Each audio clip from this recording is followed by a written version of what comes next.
Mas in the south of Singapore is one that's seeing a straight fight. Incumbent PAP candidate Sam Tan served this ward for the past 5 years when it was part of Tanjong Pagar GRC. His challenger is 60-year-old businessman Gip Yew Wing of the National Solidarity Party, or NSP.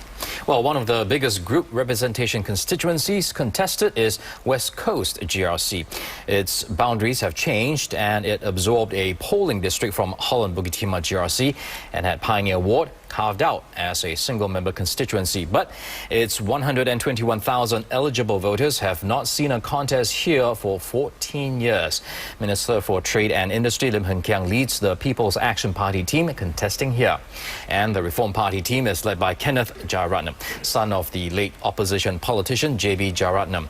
And he leads a team of new faces, including Frankie Loh, who is on loan from the Singapore People's Party.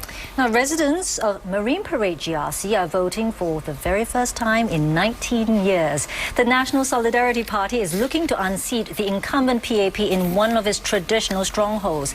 Senior Minister Goh Chok Tong has been an MP for Marine Parade since he entered politics in 1976. Well, that's a long time ago. Well, voting for the first time, at least 200,000 Gen Y Singaporeans who've come of age this election. And this election also appears to have created a political awakening of sorts among the younger generation. Well, thanks in part to the social media revolution and the increased competition on the electoral battlefield, youth interest in politics has surged to levels never seen before here in Singapore. And it's reflected in the large number of young candidates taking part in this election. Would the average Singaporeans on the street bother to us? I hope to let our young residents to have a say and stake in the community. We want a country that takes care of all of us. A willingness to learn, to listen, and to serve to the best of my ability. They may be rough around the edges, their arguments may lack punch, but they're certainly making up for it with their passion. Meet Singapore's new breed of politicians, under 30 and raring to go. This year's slate features more young candidates than any recent election, but not all are completely new faces. There's a dilution of the Singapore spirit in the youth. We don't really feel ownership of our country. In October, 24-year-old Lim Tze Ray became famous overnight with this statement at a forum attended by Senior Minister Goh Chok Tong. This year, he decided to walk the talk, putting his name into the political fray. It's a similar story with the others, often driven by the desire to be the change they want to see. This is what we want for our country. This is what we want for the future of Singapore, and we are going to be the ones to make that change. 24-year-old Nicole Seah faces the senior minister in his ward. He is only 23 years old, financial consultant, and with a diploma in aerospace engineering from Temasek Polytechnic. Alex Tan Tze Siang, please. 23-year-old Alex Tan, the youngest of the lot, is pitting himself against the Prime Minister. Plunging headfirst into veteran territory may be brash, but others are also learning that the path of politics is rarely strewn with roses. At 27, Tin Pei Ling is the PAP's youngest candidate in this election. She could also be the one to have received the most brickbats. I know that there have been certain criticisms, be it about myself, the way I conducted myself, probably relating to my age. I take them very seriously and humbly. Others don't see their age as a disadvantage. 29-year-old PAP candidate Alex Yam says he won't be just representing the young, but all Singaporeans, regardless of race, language or background. Win or lose, the 9 days of campaigning has no doubt been a valuable political lesson for this young group of potential future leaders. Well, supporters of all ages are out in the thousands at different centres across Singapore to support their parties. Let's first go to Sharon Tong, who's at a PAP Assembly Centre at Bedok Stadium. Sharon. Hi there, guys. Now at Bedok Stadium, I've just received word that the first candidates have started to arrive. In fact, Mr. Mr. Michael Palmer, who is coming round behind me. He is here. Of course, Mr. Michael Palmer is the candidate fighting in Punggol East single-member constituency. Now, I'd like to speak to Mr. Michael Palmer. Mr. Palmer, could you tell me what kind of level of confidence do you have for tonight? I think I've remained quietly confident throughout the whole campaign, and I still similarly remain quietly confident.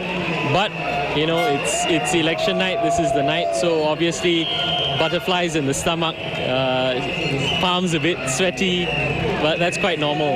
Well, you are the first minority candidate in a single seat fielded by the PAP in 23 years. No pressure there, of course, but do you think that has given you an edge, or does that set you aback a little bit? I think that as a minority candidate, first one in 23 years, if you look at it, a win will be a success. So whatever the margin is, I'm just looking for the win. So, you know, I remain quietly confident. I hope for the win, and I hope for the best. Thank you, Mr. Palmer. That was Michael Palmer, who is standing in the Punggol East single-member constituency. It is a three-cornered fight with the Workers' Party, Lin Li Lian, and the Singapore Democratic Alliance's Mr. Desmond Lim. Back to you. Now, of course, Michael Palmer is not only the only minority candidate standing in a single-member ward for the PAP, he's also the only minority candidate in among all the candidates for the single-member constituencies. And it's also worthy to note that Punggol East SMC is the only three-cornered fight. So we are also trying to get interviews with the other candidates as well, Desmond Lim and also Li Lian. But for now, we want to go to Satish Cheney. He's tracking reactions from the ground from the Reform Party supporters at Clementi Stadium. Satish. Well, it's certainly not like Hougang Stadium here at Clementi Stadium. Reform Party supporters just started streaming in just a while ago. There's about 100 of them here, but party members are telling me that they expect much more supporters once the results are out. And Party Chief Kenneth Jeyaretnam and all the other candidates are at their principal counting centre at Jurong Junior College at the moment. They are expected to arrive here to address their supporters once the results are out. Now, I spoke to a couple of supporters here earlier on, and the general consensus I get about their contest in Ang Mo Kio is that they say, yes, it is a bit of a David and Goliath affair. But however, in the West Coast GRC, Kenneth Jeyaretnam and his party has been walking the ground here for more than 2 years, and they recently unveiled a 5-year plan as well. So the supporters here are really hoping that they will get a result in their favor. Back to you. All right, Satish Cheney there from Clementi Stadium, looking at the reaction on the ground from the Reform Party supporters. Well, this election, we see the return of all-female contests in a single ward for the first time in 20 years. The single seat of Yuhua is once again the heart of a womanly tussle. The incumbent Grace Fu has spent 5 years with the ward when it was part of Jurong GRC, but the Singapore Democratic Party's Teo So Lang is looking to wrest that away. Ever since it was formed in 1984, till it was absorbed into a GRC in 1997, Yuhua SMC has always had a female MP. This election, Yuhua, a largely working-class constituency, is once again carved out as an SMC. This estate, which has many elderly residents, will also see a contest between 2 female candidates.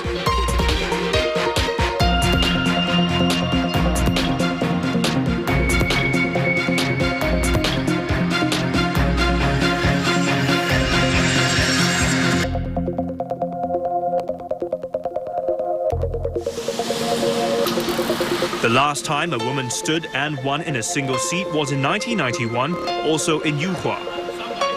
Since then, women candidates are commonly fielded in group representation constituencies. To me, I look at it as a candidate more than being a female candidate because I think that Ms. Yu Fu has really laid down a very strong foundation for us. She has demonstrated that women can do the job as well as a man. It's actually quite a coincidence that the incumbent is a